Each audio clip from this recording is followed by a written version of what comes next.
grandmother. Someone left enough firewood for the whole winter.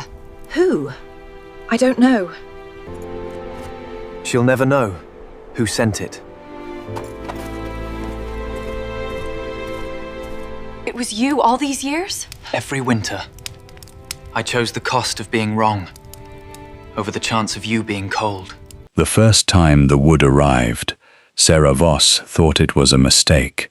It was the 3rd of November, and the morning had come in grey and bitter, and she had opened the back door to fill the kettle from the well, and nearly walked into a stack of firewood that had not been there the night before. She stood in the doorway and looked at it. It was not a small stack.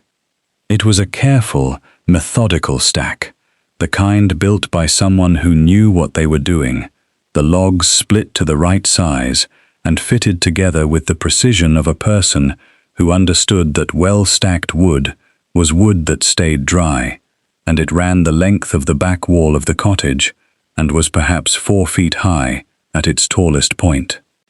She looked at it for a long time. Then she went back inside, and she said to her grandmother, who was sitting by the cold grate with her hands around an empty cup, "There is wood at the back wall." Her grandmother looked up. Sarah said, "A great deal of wood." She said, "Enough for the whole winter." Her grandmother said, "Who brought it?" Sarah said, "I do not know." They looked at each other across the cold kitchen, and then Sarah went and lit the fire with the new wood, and the cottage filled with the warmth it had been missing for 3 weeks, since the last of the previous winter's supply had run out, and she had been rationing the last of it. She asked in the village. She asked carefully, and she asked widely, and she asked the people most likely to know anything about a cartload of wood delivered in the night to a cottage at the edge of Denton, and nobody knew anything, or nobody said they did, which was, in a village, sometimes the same thing and sometimes not. The wood lasted the whole winter. In November of the following year, Sarah was 24, and her grandmother was stronger, and Sarah had spent the summer taking in sewing and selling the kitchen garden surplus, and the winter ahead looked manageable, not comfortable, but manageable.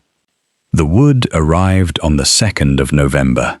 Same wall, same careful stack, same quality of splitting, same volume, enough for the whole winter, same silence. She stood at the back door in the November dark because she had heard something in the night and had come downstairs in time to hear hooves on the lane and had gone to the door to find the stack already complete and the lane already empty. And she stood in the cold and she felt something that she could not name cleanly, which was the feeling of being known, seen, looked after by someone who did not want anything for it, and it was a feeling she had almost no experience with, She went inside, and she put the kettle on, and she sat down at the kitchen table, and she thought about it seriously. Someone had delivered a winter's worth of wood to her cottage 2 years running. The wood was expensive, not the wood of a generous neighbor with a surplus, the wood of a person who had spent money deliberately, a person for whom the spending was not a hardship, a person with resources. Denton was a small village at the edge of the Hartwell estate. The Hartwell estate was the largest estate in the county. The man who held it was the Duke of Hartwell, who was spoken of in the village, the way the river was spoken of, as a permanent feature of the landscape that had its effects on everyone and was rarely seen directly. She had no evidence. She had no proof of anything. She had a stack of wood and a lane that was empty by the time she reached it, and 2 years of the same careful, silent abundance. She thought about it all winter. She did not go to the estate. She did not write a letter. She was not yet ready to do either of those things, because she was not yet certain, and she was a woman who required certainty before she acted, which was the quality that had kept her solvent on the thinnest margins for 2 years, and which she was not going to abandon because of firewood. She waited.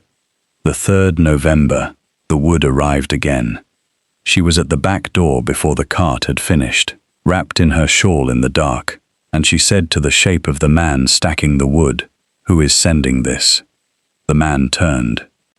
He was perhaps 50, with the look of someone who worked outdoors in all weather and had made his peace with it. He said, "I am not able to say, miss." She said, "Not able or not willing." He said, "I have my instructions, and they are to deliver the wood, and not to say who sends it." She said, "Who gave you the instructions?" He said, "I work for an estate, miss." He said, "That is all I am able to tell you." She said, "And if I asked you directly whether it was the Hartwell estate?" He looked at her for a moment. He was a man of middle years with a steady face and the particular quality of a person who has been told to keep a confidence and is doing so, and has also been found out, and is doing his best to manage both things simultaneously. He said, "Good night, miss." He finished the stack, and he left, and she stood at the back wall and looked at 3 winters of wood and thought, Hartwell Estate. She thought about it differently after that. She thought about why the Duke of Hartwell would send firewood to a cottage at the edge of his estate without signing his name, and she thought through the possibilities the way she thought through accounts, systematically eliminating what did not fit. Charity was possible. The estate had charitable programs. Everyone in the village knew that. The school was estate-funded, and the well repair had been estate-funded, and there was a small fund for widows, administered by the church, but actually supported by the estate. But charitable programs were administered through the church, through the proper channels, with the proper paperwork, not through a man with a cart in the dark, who would not say who sent him. Obligation was possible. Her father had worked on the estate for 14 years before he died, and estate obligations to long-serving workers' families were not unheard of. But her father had died 6 years ago, and the obligation, if it existed, would have manifested 6 years ago, and not 3. Something else was possible. She did not yet know what the something else was. She decided she would find out. She found out in the way she found out most things, which was by looking carefully and thinking systematically and waiting for the thing that did not fit the pattern to show itself. She found out in March. She had gone to the Hartwell village market, which was held on the first Saturday of every month, and which was the best market in the county for fabric and thread, and she went to it when she could afford the road fare, and she was at the fabric stall looking at winter-weight wool when she became aware that someone was looking at her. She did not turn immediately. She continued looking at the wool, and she filed the awareness in the part of her mind that handled such things, and she made her assessment of the wool, and she turned. He was at the edge of the market square. He was not a man she recognized, but he was a man she could read, because she had been reading people across market stalls since she was a child, and she was very good at it. He was perhaps 35. The coat was good. The boots were good. The hat was a working hat, not a decorative one, and there was something in the way he stood that was the particular stand of a man who was used to taking in a scene and understanding what he was looking at. He was looking at her. He looked away when she looked at him, which was the thing that confirmed it, because people who were looking idly did not look away, they simply continued, and people who were looking with intention and did not want to be caught looked away. She filed this. She bought the wool. She saw him again at the end of the market, near the gate, and this time she did not look away herself. She held the look, and he received the holding of it, and gave her a small nod, which was the nod of a person acknowledging that they have been seen, and then he left through the gate. She asked the fabric seller, who was the most informative person at any market, as fabric sellers always were, whether she had seen that man before. The fabric seller said, "Which man?" And Sarah described him, and the fabric seller said, "That is Mr. Calloway. He is the Duke's man, runs the estate office." Sarah said, "He comes to the market." The fabric seller said, "He comes once a month, keeps an eye on things, makes sure the market is running properly. The Duke likes to know." Sarah said, "The Duke sends him." The fabric seller said, "The Duke is particular about knowing how the estate villages are getting on." Sarah filed this and went home and thought about a man who sent his estate manager to the market every month to make sure the estate villages were getting on, and she thought about firewood delivered in the dark without a name, and she thought that this was the shape of a person who attended carefully to things and did not require acknowledgement for the attending. She thought about that shape for a long time. She wrote a letter in April. She wrote it to the Duke of Hartwell at the estate address, and she wrote it in the direct, plain way she wrote everything. And she said that she believed she had identified the source of the firewood that had arrived at her cottage each November for 3 years, and she wanted to say thank you, and she also wanted to understand why, and she would be grateful for a reply. She sealed it, and she sent it with the carrier, and she waited. The reply came in 8 days. It was not a letter. It was a card, small and plain, with an address and a time written on it in a clear hand. Monday at 11. The address was the estate office in Hartwell Village. She went on Monday at 11. The estate office was a stone building on the main street of Hartwell Village, modest from the outside, the kind of building that conducted serious business without announcing it. She knocked and was shown in by a young man who took her name and asked her to wait in the front room. She waited. She looked at the front room, which was the room of a working office, papers and ledgers and maps on the walls, the maps of the estate with its fields and boundaries marked in careful ink, and she thought that this was a room where decisions were made that affected a great many people, and she looked at it with the attention it deserved. The door at the back opened. He came in. He was the man from the market. She had known it before he appeared, because the card had been enough to confirm it. But knowing it and seeing it were different things, and she saw him properly now, the whole of him, in the room where his actual work was done. He said, "Miss Voss."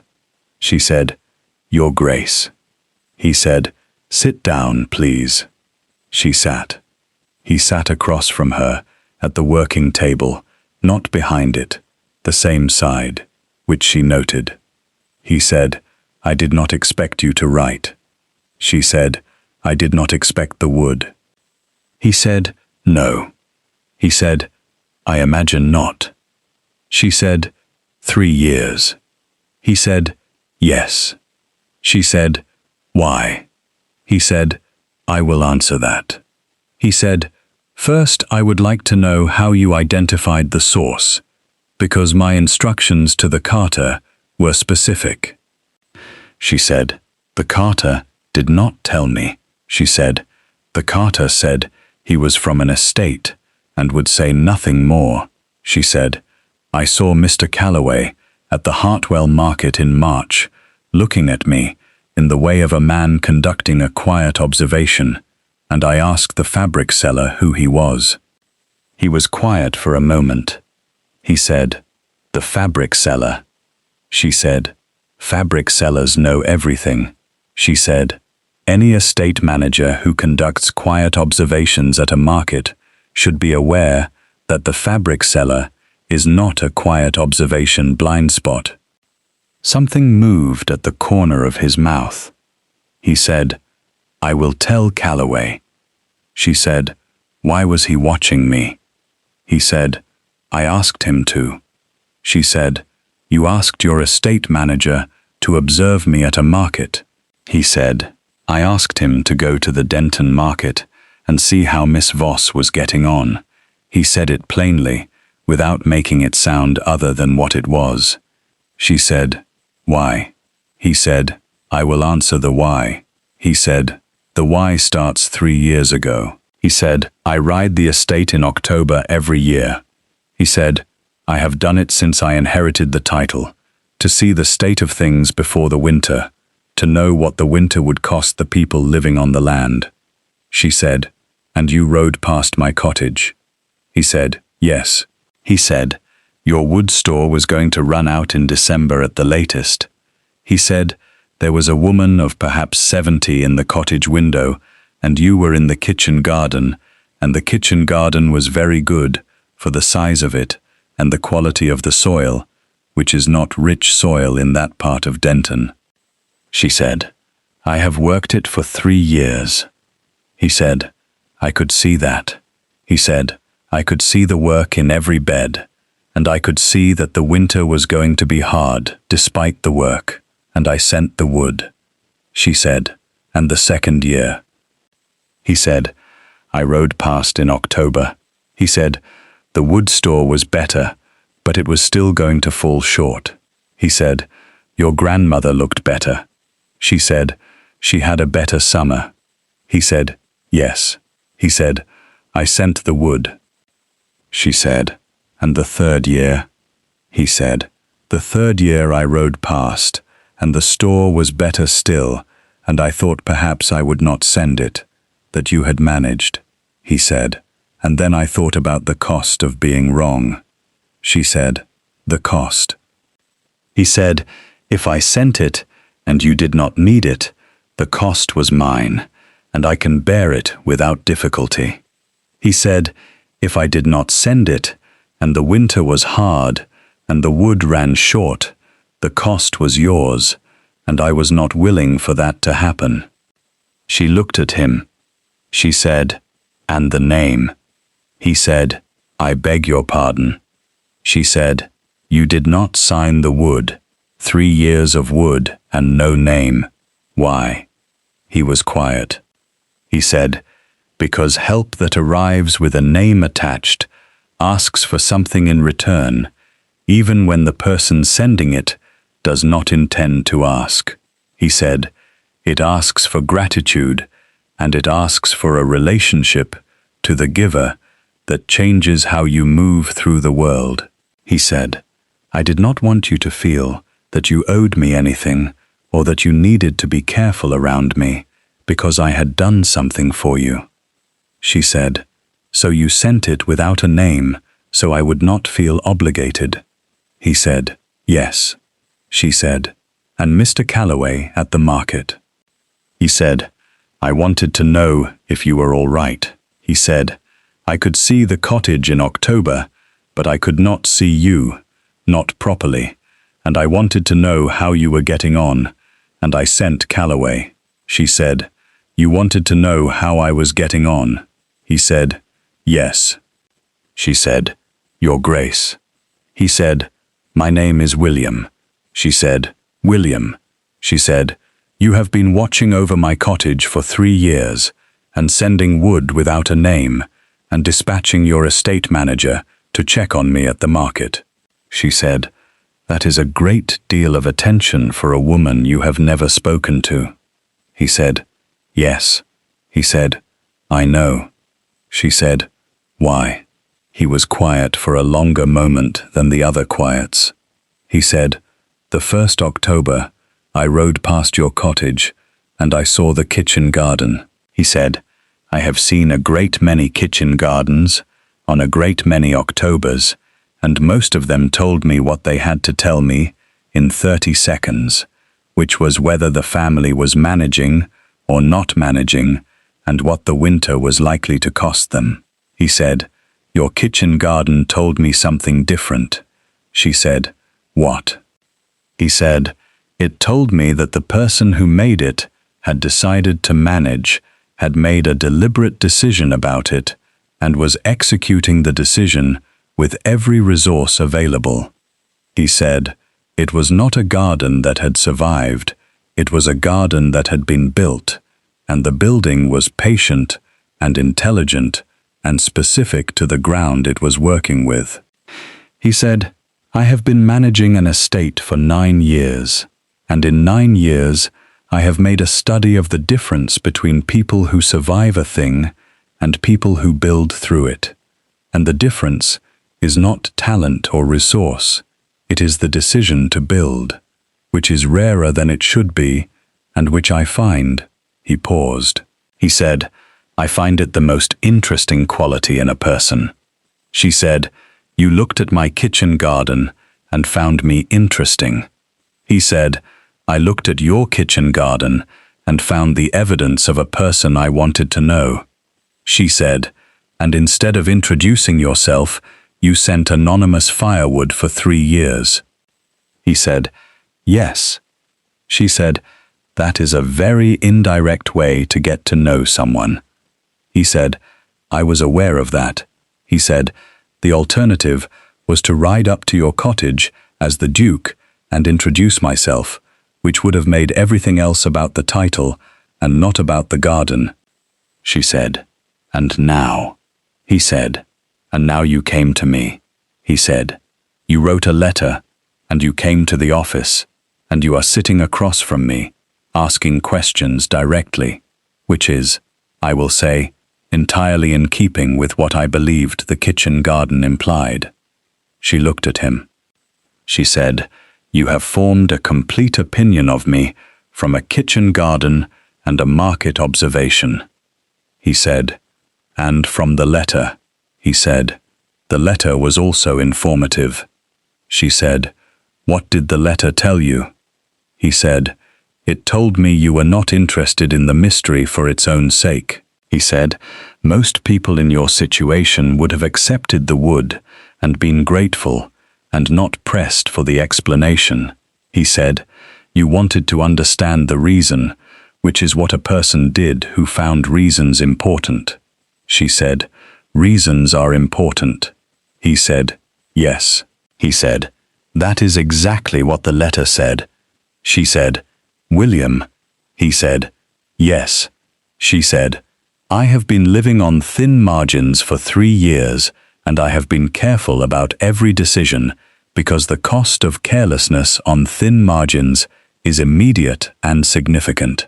She said, You have sent me wood for 3 years, and I have been grateful, and I have been thinking about you all winter, and I have been careful not to let the thinking become more than thinking, because I did not know who you were.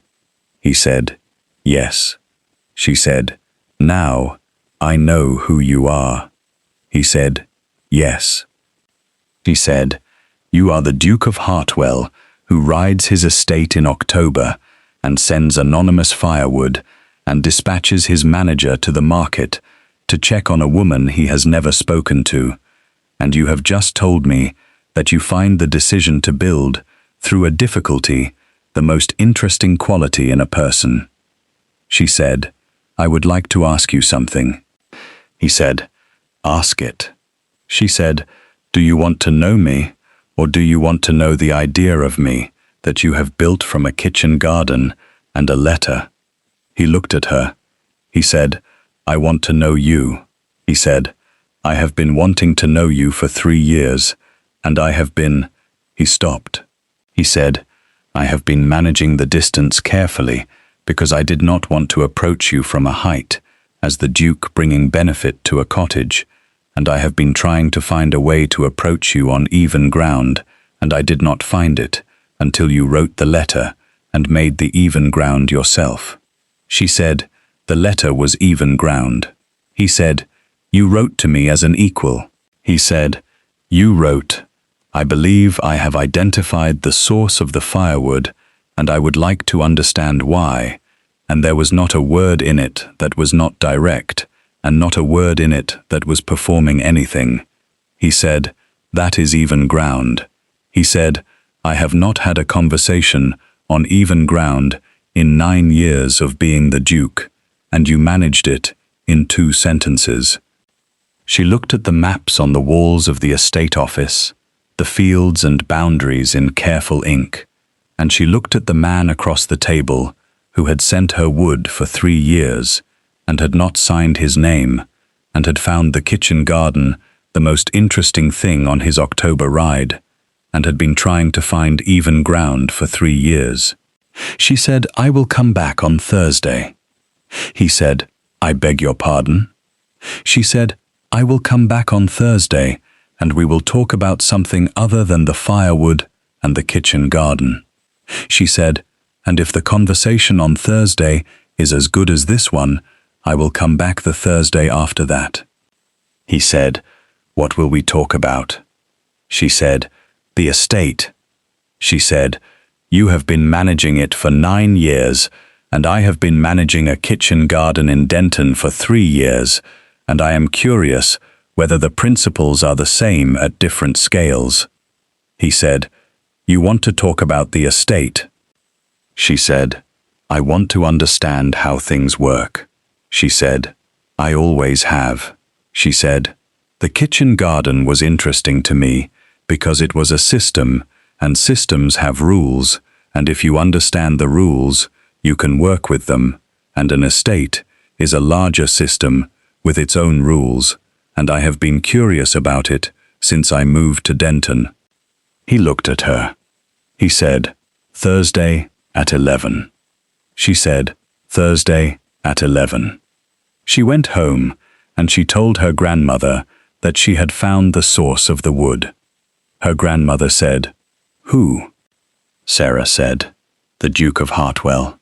Her grandmother said nothing for a moment. Then she said, "Why?" Sarah told her the kitchen garden story, the October ride, the cost of being wrong calculation, the 3 years of watching from a distance. Her grandmother listened. She said, "And he is the man from the market." Sarah said, "How did you know about the man from the market?" Her grandmother said, "I know everything that happens in this cottage." Sarah said, "Mr. Calloway, the estate manager. He comes to the market to observe." Her grandmother said, "So the Duke sends his man to check on you?" Sarah said, "Yes." Her grandmother said, "And you are going back on Thursday?" Sarah said, "Yes." Her grandmother said, "Good." She said it with the particular completeness of a woman who has formed an opinion and is not going to elaborate on it, because the opinion is sufficient. Thursday came. The conversation on Thursday was about the estate drainage system, which was William's current preoccupation, and about the comparison between drainage at the estate scale and drainage in a kitchen garden, which was a genuine comparison with genuine principles in common, and they talked for 2 hours, and the 2 hours had the quality of a conversation between 2 people who were both interested in the same kind of thinking and had not before found the other person who did it in the same way. She came back the following Thursday. They talked about the crop rotation the estate was trying in the East Fields and about the principles of it, and she told him what she had tried in the kitchen garden with the same principle at the small scale, and he listened in the way she had come to expect from him, which was completely, without the impatience of a man waiting for the conversation to arrive at something he already knew. She came back the Thursday after that. It went on through spring, the Thursday conversations, and they ranged widely, from the practical matters of estate and garden management to the books she had read and the books he had read, and the considerable overlap between those 2 lists, which told them both something they had each suspected. The village noticed. Of course the village noticed. A woman from the edge of Denton going to the estate office every Thursday was not something that went unnoticed in Hartwell Village or in Denton. The village discussed it with the thoroughness that small places applied to unusual things. The people who knew Sarah said she was a sensible woman who did not do things without reason, and whatever she was doing at the estate office on Thursdays, she had a reason for it, and the reason would be sensible. The people who did not know Sarah said various other things, and those various other things reached the ears of Lady Howe. Lady Howe was the kind of woman who existed in every county, which was a woman of considerable social standing and considerable intelligence, who had decided that the social standing was the thing worth protecting, and who used the intelligence in its service. She had known William Ashton since before he was the Duke, had known his father before that, and she had a view about the estate and its future that was specific and long held. She called on him in May. She sat in the estate office, in the chair where Sarah sat on Thursdays, and she said, "William," she said, "the village is talking." He said, "The village always talks." She said, "It is talking about a woman from Denton." He said, "Yes." She said, "A seamstress." He said, "Yes." She said, "William." She said his name the way a woman said a name when the name was the whole of the argument. She said, "You have a position." She said, "The estate has a position." She said, "The people who look to this estate look to you to conduct yourself in a way that maintains their confidence, and a duke who develops an attachment to a seamstress from a Denton cottage is a man who invites a particular kind of talk." He said, "What kind?" She said, "The kind that asks whether his judgment is sound." She said, "The kind that wonders whether the grief for his wife has led him somewhere he would not have gone otherwise." He said, "My wife has been dead for 4 years." Lady Howe said, "Yes." She said, "And the county has been patient." He said, "The county's patience is not something I require." She said, "William." He said, "Lady Howe." He said, "I will tell you something that I have not told anyone, which is that the most useful thing that has happened to me in 4 years of managing this estate is a Thursday morning conversation in this office with a woman who knows how drainage works at a small scale and applies the principles to the questions I bring from a large scale." He said, "The most honest conversation I have had in 4 years has been with a woman who wrote me a 2-sentence letter on even ground and has not wavered from even ground in 3 months. He said, "You are telling me that the county questions my judgment." He said, "My judgment has been sound enough to double the estate's productive capacity in 9 years, and sound enough to know the difference between the county's opinion and the truth of a thing."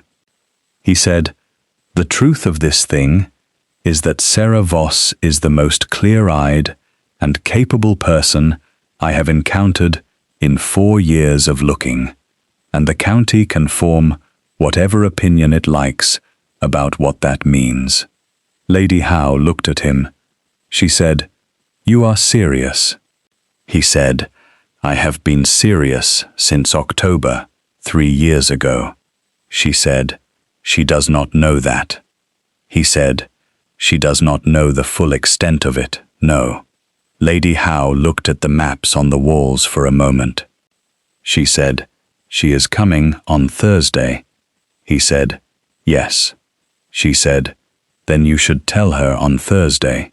He said, "It is not yet the time." She said, "William." She said it differently this time, not as an argument but as a counsel. She said, "I came here to tell you the county is talking, and to warn you to be careful, and I find I cannot make the argument with any conviction, because I have known you for 30 years, and I have not seen you like this in 30 years, and I am not certain that careful is the right advice." He said, "What is the right advice?" She said, "Tell her." She left, and he sat in the office after she left, and he thought about 3 years, and about Thursday, and about a 2-sentence letter, and the kitchen garden, and the cost of being wrong. He thought that the cost calculation was different now than it had been 3 years ago at the wood store.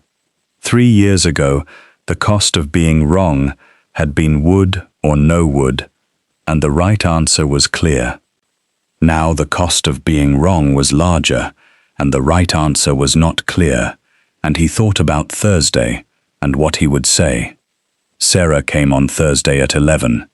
She came in her usual way, which was without ceremony, and she sat in her usual chair, and she looked at him and said, "What did Lady Howe want?" He said, "How do you know Lady Howe came?" She said, "Hartwell is not a large village." She said, "A woman of Lady Howe's distinction calling at the estate office on a Tuesday is remarked upon." He said, "She came to tell me the county is talking." Sarah said, "About me?" He said, "Yes." She said, "What is the county saying?" He said, "Various things." He said, "The essential version is that a duke who sees a seamstress from a Denton cottage every Thursday is a man whose judgment may be questioned." She was quiet for a moment. She said, "And is it?" He said, "Is my judgment sound?" She said, "Yes." He said, "I believe so." She said, "Then what are you going to do about the county?" He said, "Nothing." He said, "I am not going to manage my Thursdays around the county's opinion of them." She looked at him. She said, "William." He said, "Yes." She said, "What are the Thursdays?" He said, "I beg your pardon." She said, "What are they to you?" She said, "I know what they are to me. I know they are the best morning of my week, and the most useful conversation I have, and the place where I think most clearly about things, and I know that knowing that is—" She stopped. She said, "I know that knowing that is not a small thing to know about a morning, and I would like to know what they are to you before we go any further." He said, "Further?" She said, "Yes."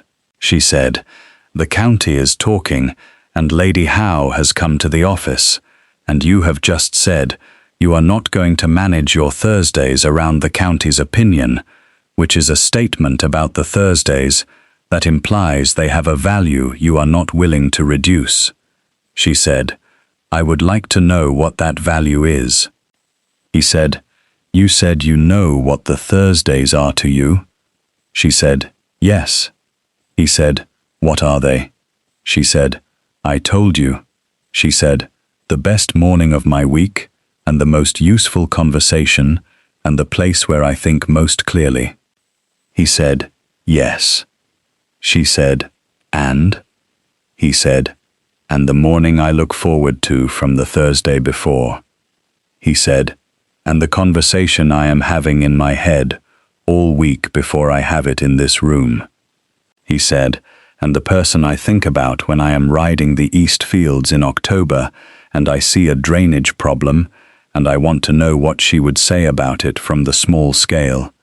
She said, "You think about what I would say." He said, "Yes."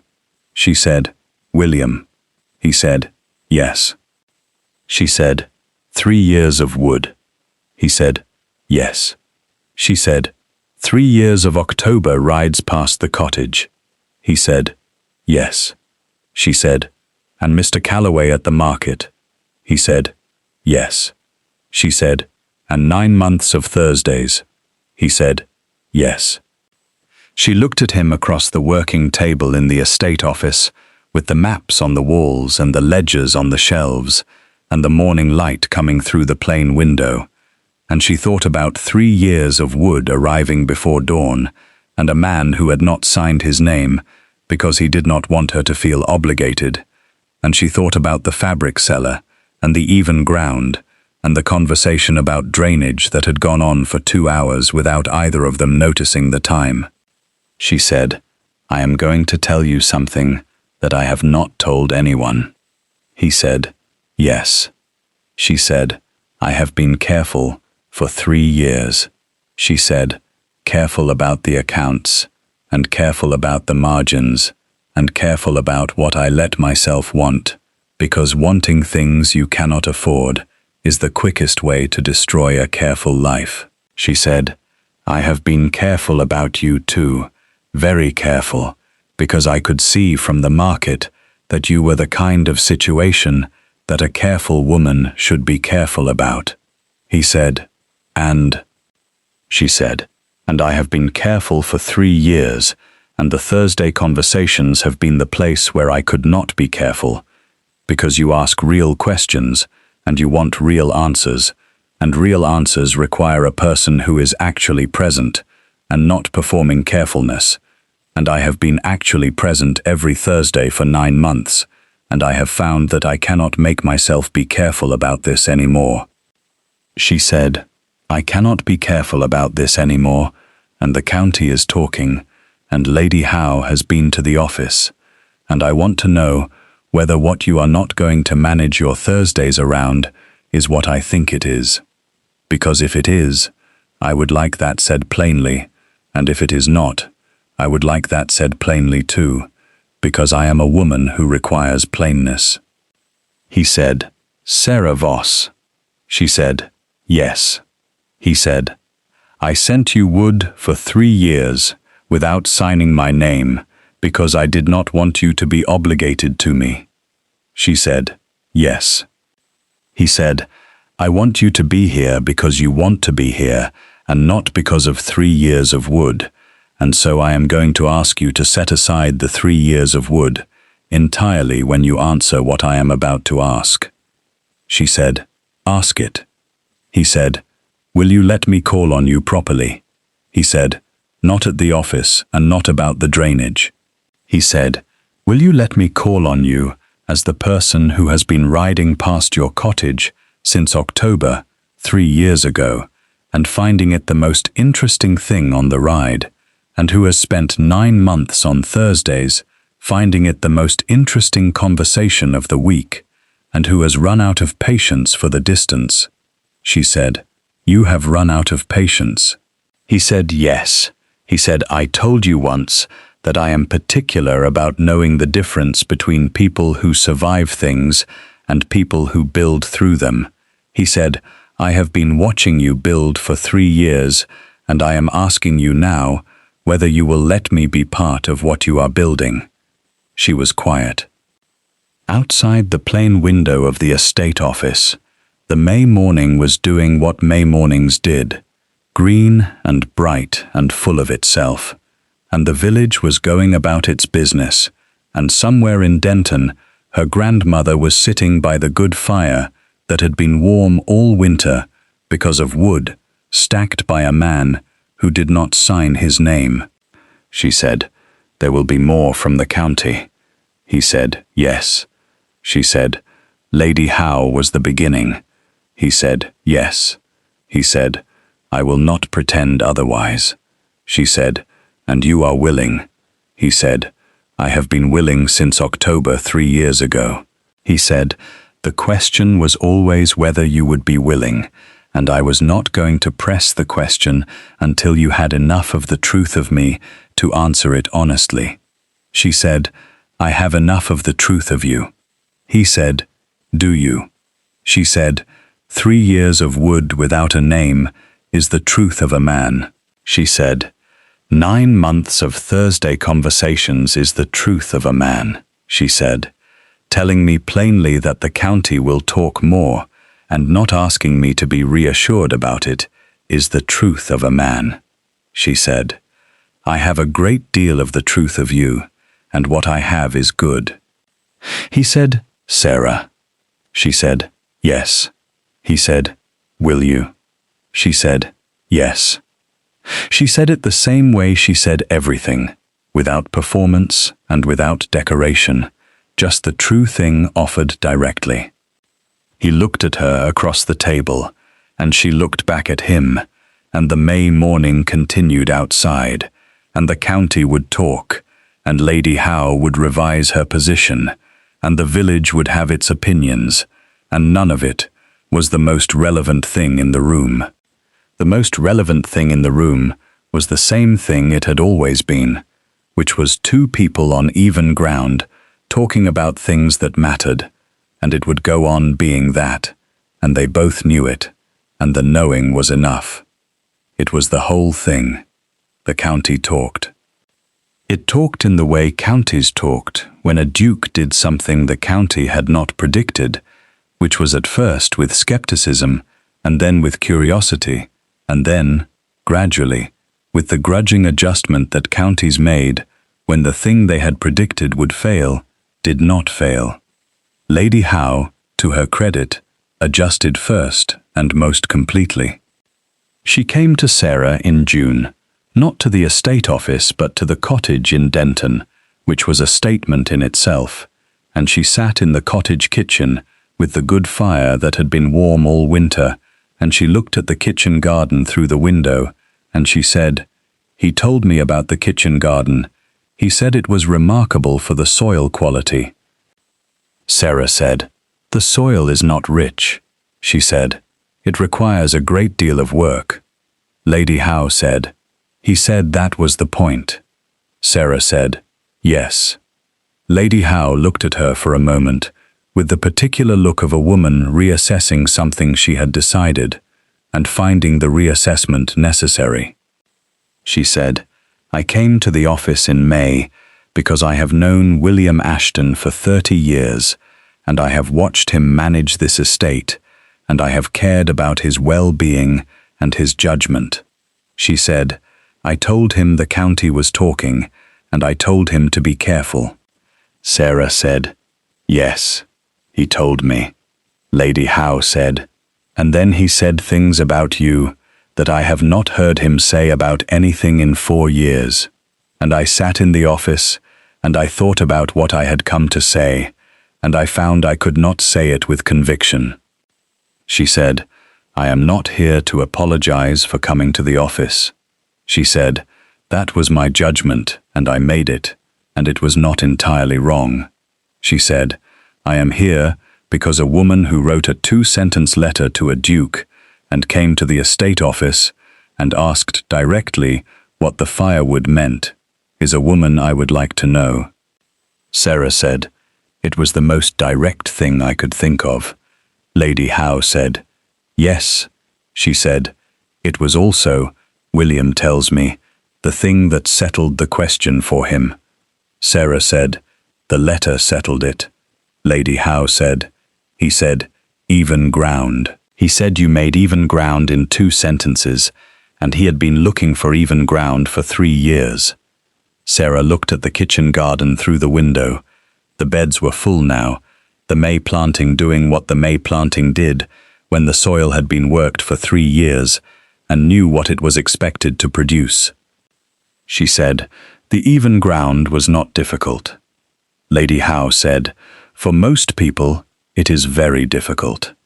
Sarah said, "For most people in his position." Lady Howe said, "Yes." She said, "You did not find it difficult."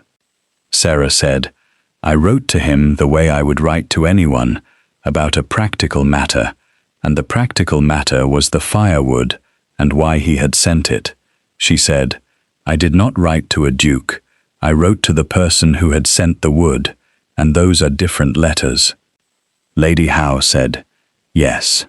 She said, "That is the whole point, and I think you knew that when you wrote it, and he knew it when he read it." She stayed for an hour. She went back to Hartwell, and she said to William, "She is exactly as you said." He said, "Yes." She said, "The kitchen garden is remarkable for the soil." He said, "Yes." He said, "I have been telling her that for 9 months." She said, "She works the soil."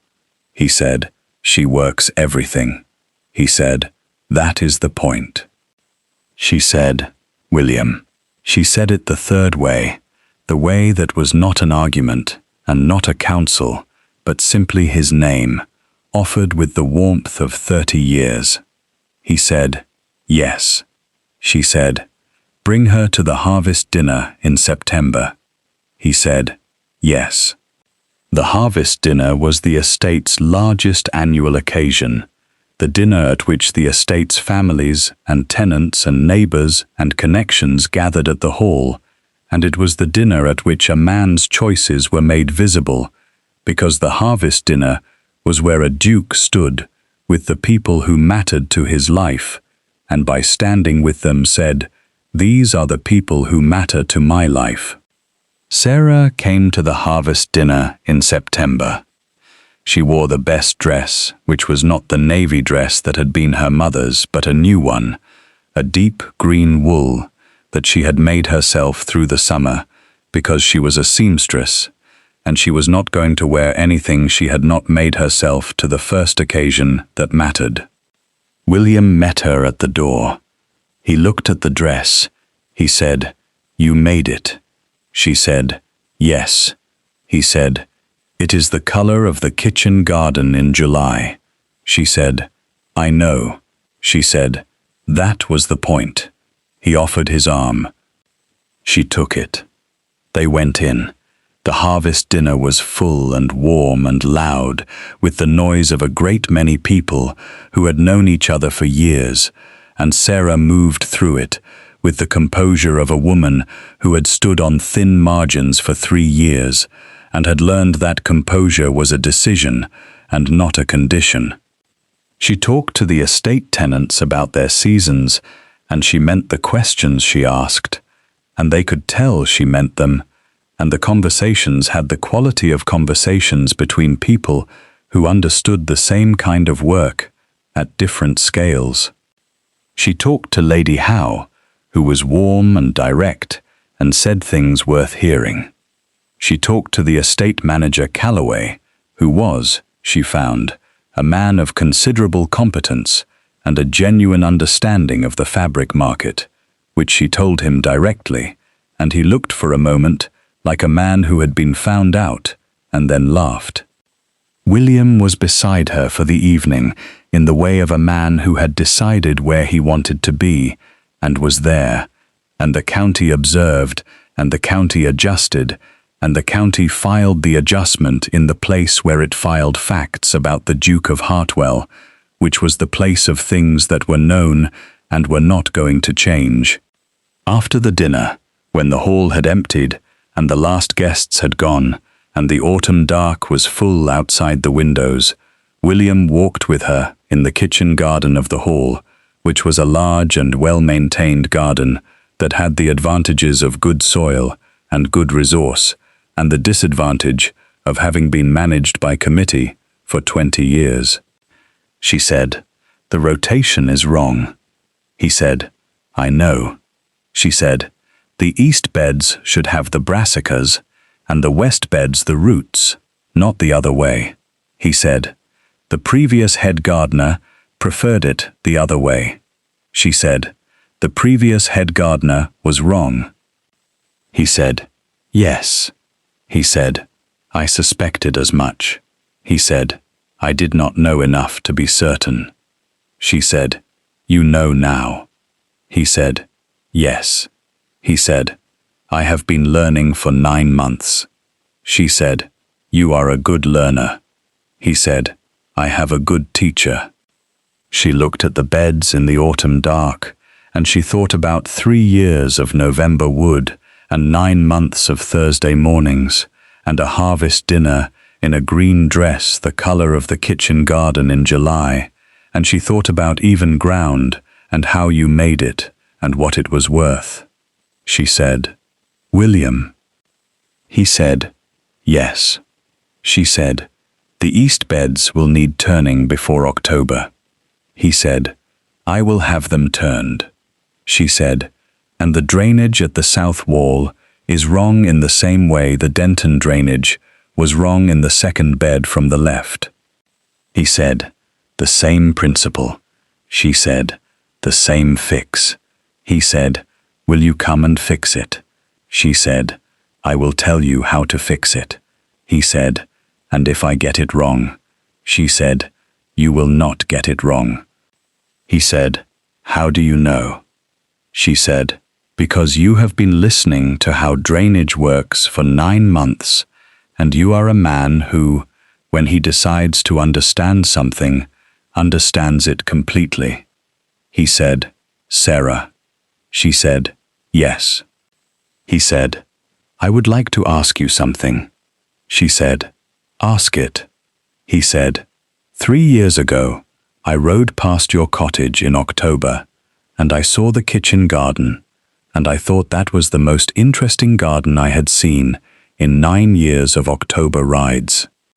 He said, In 9 months of Thursday conversations, I have found that the garden was the correct indication of the person, and the person is the most interesting person I have encountered in 9 years of managing this estate, and probably longer than that. He said, I would like to ask you whether you would be willing to manage this garden with me. He said, Not the kitchen garden of the estate, though I hope you will have opinions about that too. He said, The whole of it. He said, The estate, and the Denton cottage, and the Thursday mornings, and all of it, together, for the longer term. She looked at the autumn garden, and the beds that needed turning, and the south wall with the wrong drainage, and the hall behind them, still warm, with the light of the harvest dinner. She thought about thin margins and careful calculations, and the cost of being wrong. She thought about 3 years of wood arriving before dawn without a name. She thought about even ground, and what it took to make it, and what happened when you did. She said, The east beds turned before October. He said, Yes. She said, The south wall drainage fixed before the November rain. He said, Yes. She said, Thursday mornings. He said, Thursday mornings. He said, And every other morning. She said, The county will continue to have opinions. He said, Yes. She said, Lady Howe has adjusted. He said, Yes. He said, Lady Howe has adjusts when the evidence requires it. She said, The evidence will continue to require it. He said, Yes. He said, I am counting on it. She looked at him in the autumn dark of the kitchen garden, and she thought that the kitchen garden in Denton was going to need someone to manage it while she was here, and that her grandmother was going to have opinions about the transition, and that her grandmother's opinions were always worth hearing. She thought about a seamstress from the edge of Denton standing in a harvest dinner hall in a dress the color of the kitchen garden in July, and a county adjusting its opinion bed by bed, the way a garden was turned, 1 row at a time. She said, Yes. She said it the same way she said everything. Without performance and without decoration, just the true thing, offered plainly. He looked at her in the autumn dark, with the October riding and the 3 years of wood and 9 months of Thursday mornings all behind them, and he said, Sarah Voss. She said, Yes. He said, The wood next November. She said, Yes. He said, Will you tell me whether you need it? She said, I will tell you in October. He said, When I ride past the cottage. She said, When you ride past the cottage, yes. She said, But you should stop this year. She said, Do not ride past. She said, Knock at the door. He said, Yes. She said, There will be tea. He said, There will always be tea. She said, Yes. She said, That is the whole point. The east beds were turned before October.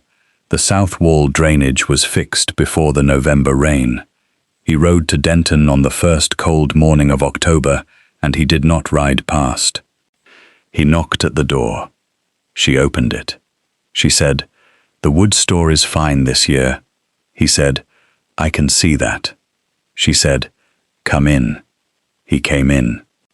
Her grandmother looked up from the fire with the particular expression of a woman who had been expecting this and found the reality satisfying. She said, "Sit down." She said, "The tea is ready." He sat down. The tea was ready. The fire was warm with the wood from last November, the last of the anonymous wood, the wood sent before there were Thursday mornings and harvest dinners, and a dress the color of the kitchen garden in July, the wood that had been the beginning of the truth of him, and she had stood at the back door in the dark 3 times and looked at it and thought, "Someone knows we are here." Someone knew, and now she knew who.